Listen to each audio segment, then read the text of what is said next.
बस दो ही बात है, बेवकूफ बनना तो शैतान दे ताबे, अकलमंद बनना तो कलाम दे ताबे।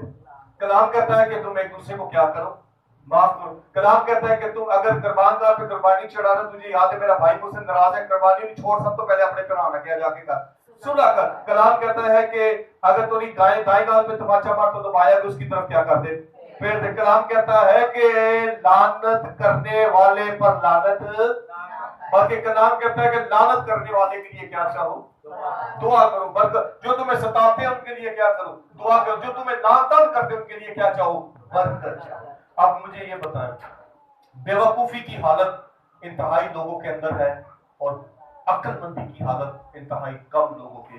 इसकी अगर परसेंटेज निकाली जाए, क्यों भाई जी, आमिर भाई, परसेंटेज निकाली जाए तो सबसे ज्यादा परसेंटेज किस किस किस लफ्ज की ज्यादा निकलेगी? कैसे कैसे निकलेगी? अमल।